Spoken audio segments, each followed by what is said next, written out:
Okay. Now the next segment, which I'm going to keep you on here. All right, because the people love you. I mean, look at these comments. You should be on the show every week. Hey, there you Oh, go. thank you, Johnny Football. Johnny Football. This guy knows what he's talking about. This guy knows what he's talking about. I mean, look at that name. Wow, he is hot. John Tedora Oh, said that. gee. Host of the What's on Sports podcast. Well, maybe that's the guy Appreciate who's that, John. asking for your number. Yeah, hit him up. All right, so this next segment is called "What If I Told You?" And what I'm going to do, Zach, is I'm going to take you back in time. Okay, I'm going to take you back to September. All right, early September, late August, week 1, before week 1, preseason. And I'm going to come to you, Zach, and I'm going to say, bro, what if I told you that Jalen Hurts could win you your fantasy championship this year? I would not believe it. I would not, because if you know, in our Kanishi Keeper League, I drafted Carson Wentz as my QB1, and I had thought that Carson Wentz was going to have a bounce back season, and maybe the Eagles were going to be the clear favorite once Dak went down. Mm-hmm. But obviously, if you've been watching the Eagles, Carson Wentz is a disaster, maybe the worst decision making I've ever watched. And Jalen Hurts, he was electrifying against the Saints. I mean, that was a fun game to watch. Him and Miles Sanders running that read option, running amok all over the Saints defense. Yeah, you're right. Jalen Hurts is a real dark horse to help win a fantasy league. Yep, I love Jalen Hurts just because, like you said, what he does with his legs. I mean, you cannot overstate that for fantasy purposes. He had over 100 yards in his starting debut last week. It's very Lamar Jackson-esque, where I think that they're in winning mode. You know, they need to win. Maybe it doesn't look so pretty, but he is going to get it done. If he's got to do it with his legs, that's even better as a fantasy owner. I could see him going over 100 yards on the ground again, and at least, on maybe another rushing touchdown. So big fan of Jalen Hurts, especially, people scooping him off waivers, getting him for nothing. Okay. So if I had told you that, you'd be a little surprised. All right. We're back. We're in August. We're in the midst of the pandemic. And I said, Zach, what if I told you, well, we're in the midst of the pandemic. There's all the hype about the rookie running backs, right? Well, we see guys going off the board in the first round, a specific rookie. And what if during that time we're talking about who we're going to take? And I told you, Zach, listen, bro, what if I told you that Ronald Jones would have more fantasy points through week 14 than Clyde Edwards-Helaire? I would be shocked. Clyde was the eye candy of the entire draft. You saw people taking him as early as the 3rd pick. I remember this summer, you were deciding if you should take him with your 3rd overall pick, which if you did, he'd be a huge bust. Clyde has underperformed, especially with the addition of Le'Veon Bell. Bell has kind of come in and looked a little bit like his old self. He's still not the Le'Veon we saw in Pittsburgh, who was really electrifying, but the Chiefs, I can see them using a 2-headed monster the rest of the season and really kind of dropping off Clyde's value.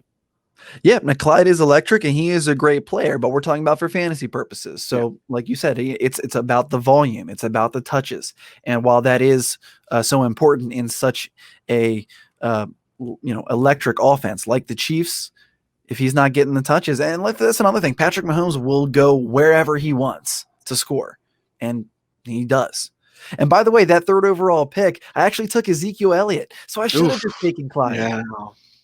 Who was available? Was Dalvin available? Damn right, Dalvin was available. Yeah. He's probably been the most steady fantasy option besides Derrick Henry. Absolutely. All right, one more. We're going back in time. What if I told you, Zach? We're watching Hard Knocks, okay? We're watching Hard Knocks together.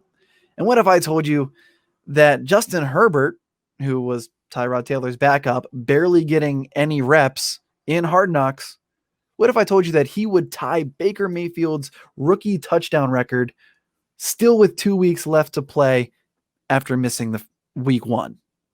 Not even this playing. This is the one that's actually the most shocking to me, because Anthony Lynn, he seemed kind of set in stone about keeping Tyrod Taylor the starter for as long as possible.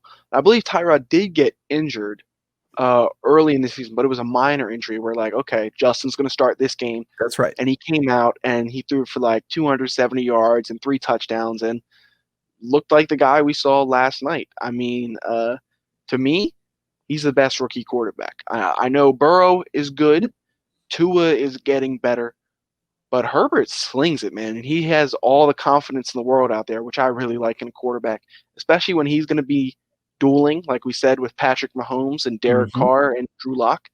Having a quarterback who plays like that is awesome, and he's the biggest surprise of the season so far for me.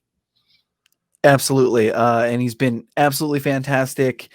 Coaches like Bill Belichick are commenting on Justin Herbert, saying how impressive he thinks he is. And it's almost like a hint that Bill Belichick is wishing that he had a guy like Justin Herbert.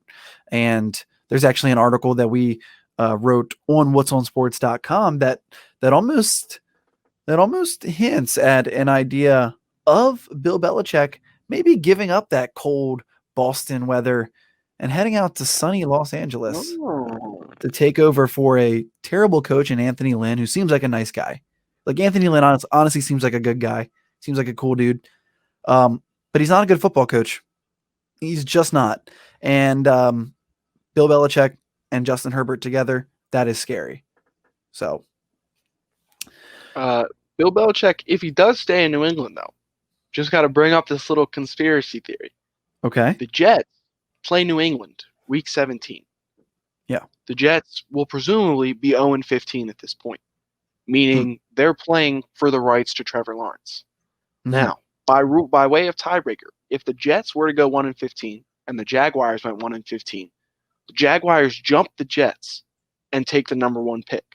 So, Hmm. is Bill Belichick mastermind enough to lose to the Jets on purpose in Week 17 to rid himself of having to deal with Trevor Lawrence 2 times every year in the same division?